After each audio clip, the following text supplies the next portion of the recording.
مکے میں بھی سب لوگ ایک ایمان کے لیول کے نہیں تھے، کچھ اعلیٰ ایمان والے تھے، کچھ کمزور ایمان والے تھے۔ پھر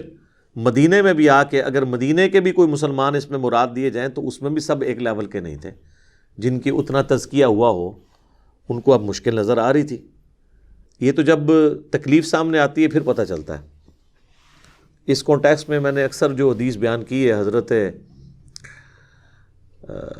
حذیفہ ابن یمان رضی اللہ تعالیٰ عنہ کے حوالے سے صحیح مسلم کی، جو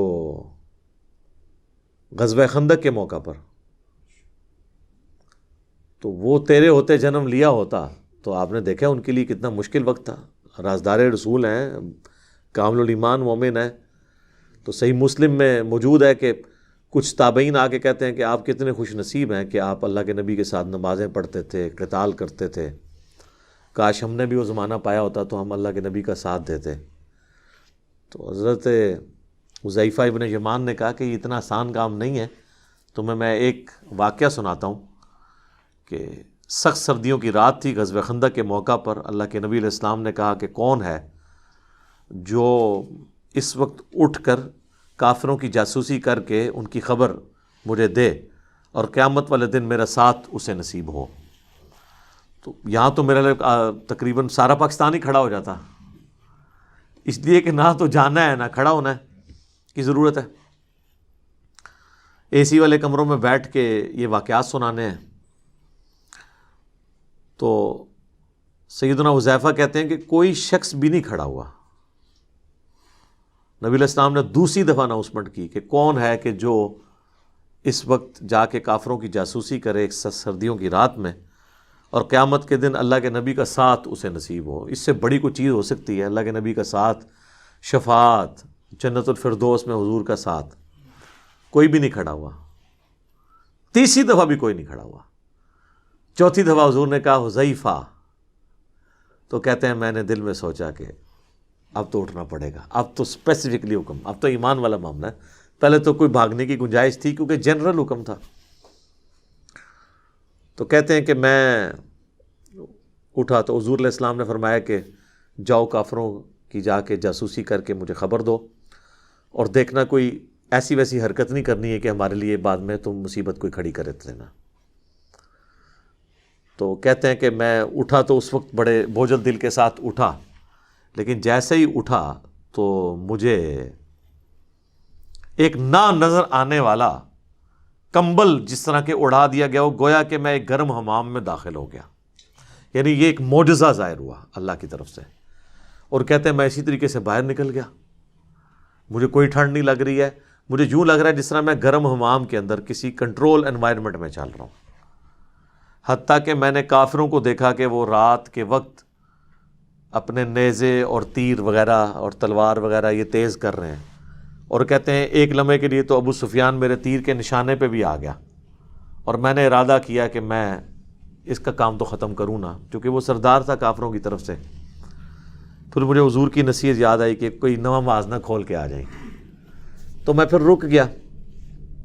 کہتے جب میں واپس آیا نبی علیہ السلام کی خدمت میں جیسے ہی حاضر ہوا، رپورٹ کیا، تو دوبارہ سے مجھے جو ہے نا ٹھنڈ لگنا شروع ہو گئی، یعنی باہر گرمائش میں تھے، اندر آ کے ٹھنڈ، کوئی معجزہ تھا۔ کہتے ہیں کہ میں جب مجھے ٹھنڈ لگی تو نبی علیہ السلام نے اپنی مبارک چادر میرے اوپر ڈال دی، اور وہ کہتے ہیں بس وہ چادر ڈالنے کی دیر تھی مجھے نیند آ گئی اور میں سو گیا۔ پھر جب فجر کا وقت ہوا تو حضور نے مجھے جگایا کہ حذیفہ اٹھ جاؤ، تو یعنی وہ حضور علیہ السلام نے یہ بھی شفقت فرمائی کہ دنیا میں ایک انعام دیا، ان کو چادر بھی دے دی۔ بہرحال یہ صحیح مسلم کی حدیث غزوہ خندق کے کانٹیکسٹ میں اس بات کا واضح ثبوت ہے کہ یہ بات کرنا آسان ہے، دین کے لیے تکلیفیں اٹھانا بہت مشکل کام ہے۔ آج جہاد اور قتال کے واقعات لوگ کتنے مزے لے لے کے سناتے ہیں۔ ابھی یہ رمضان شریف کا مہینہ چل رہا ہے نا، ابھی یہ 17 رمضان آئے گا تو آپ غزوہ بدر دیکھیں لوگ کس طرح بیان کر رہے ہوں گے، جیسے کہ آج ہی اگر بدر دوبارہ ہو تو یہ سب سے آگے ہوں گے، لیکن کوئی آگے نہیں ہوگا۔ ہم لوگ تو معاشرے کی ڈر کی وجہ سے سنت کے مطابق رفع الیدین کے ساتھ رکوع میں جاتے وقت اور اٹھتے وقت نماز پڑھنے کے لیے تیار نہیں ہوتے۔ ہمارا معاشرہ ہمیں جو ہے وہ نشانہ بنا لیتا ہے، رشتہ دار بنا لیتے ہیں، ایون بے نمازی بھی میدان عمل میں اتر آتے ہیں سمجھانے کے لیے کہ تنو کیا ہو گیا ہے۔ تو عقائد کی اصلاح اور سسٹم کو للکارنا، شرک کے اوپر بولنا، یہ تو بڑا مشکل کام ہے۔ تو بہرحال جب مصیبت کا وقت آتا ہے اس وقت ذرا پرابلم اور کھڑی ہو جاتی ہے۔ بخاری اور مسلم دونوں میں موجود ہے، حضرت سہل ابن سعد الساعدی، یہ شروع کے مسلمانوں میں سے ہیں، بدری اصحاب میں سے ہیں، اور یہ آخر میں جو فوت ہوئے اصحاب ان میں سے ہیں۔ حضرت معاویہ رضی اللہ تعالیٰ عنہ کا انہوں نے دور پایا ہے۔ تو جب لوگ حج کے لیے آیا کرتے تھے نا، تو یہ بیت اللہ میں بیٹھ کے لوگوں کو نبی علیہ السلام کی باتیں سنایا کرتے تھے۔ ظاہر ہے اس وقت تابعین تھے، دور دراز سے لوگ زیارت کے لیے آتے تھے، جو کوئی 2-4 اصحاب رسول بچ گئے ہیں ان کی زیارت کریں، صحبت کریں، ان سے باتیں ڈائریکٹ سنیں۔ تو چونکہ آل امیہ کا دور تھا اور ممبروں پہ حضرت علی پہ سب و شتم ہو رہا تھا، تو سہل ابن سعد الساعدی خانہ کعبہ شریف میں بیٹھ کے حاجیوں کو یہ حدیث سنایا کرتے تھے، اللہ کی قسم میں جانتا ہوں کہ غزوہ احد کے موقع پر جب نبی علیہ السلام کو زخم لگا اور آپ کے یہ نیچے کے دانت شہید ہو گئے، تو کون تھا جو نبی علیہ السلام کے زخم کو دھوتا تھا اور کون مرہم پٹی کر رہا تھا؟ پھر وہ کہتے تھے اللہ کی قسم سیدنا علی ابن ابی طالب ایک ڈھال میں، اس ڈھال کو الٹا کر کے، اب وہ ڈھال ہوتی ہے نا وہ جو تلوار سے بچنے کے لیے، اس کو اگر الٹا کریں تو اتنا بڑا ایک وہ پانی کا آپ سمجھ لیں برتن بھی بن جائے گا، کیونکہ وہ اس میں پیٹ نکلا ہوتا ہے، ایسے کرویچر ہوتی ہے اس کے اندر۔ تو پانی لے کر آئے اور سیدہ فاطمہ جو ہے اس میں سے پانی لے کر نبی علیہ السلام کا زخم دھو رہی تھی، اور جب وہ خون نہیں رکتا تھا تو سیدہ فاطمہ نے ایک کاٹن کا کپڑا جو ہے اس کو جلا کے اس کی راکھ نبی علیہ السلام کے زخم پہ رکھی، اور پھر وہ خون رسنا بند ہوا۔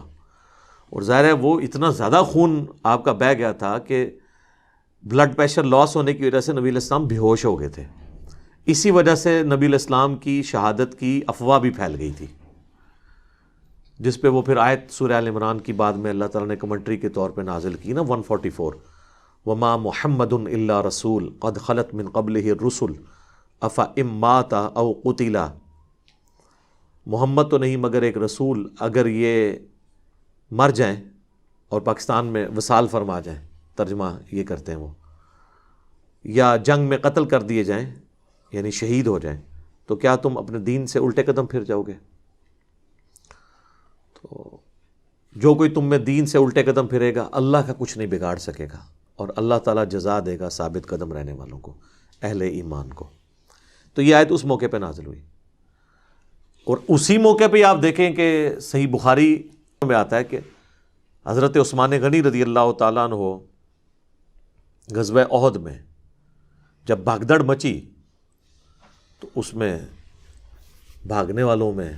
وہ بھی شامل تھے، لیکن پھر سورہ آل عمران میں اللہ تعالیٰ نے ان سب کو معاف بھی کر دیا۔ ہم یہ چیز کو کرٹیسزم کے لیے بیان نہیں کر رہے ہیں، آج کی ڈیٹ میں تو معافی ہو چکی، لیکن اس وقت میں بتا رہا ہوں اس وقت بھی سب لوگوں کا ایمان ایک لیول کا نہیں تھا۔ اور آپ دیکھیں سب سے مشکل وقت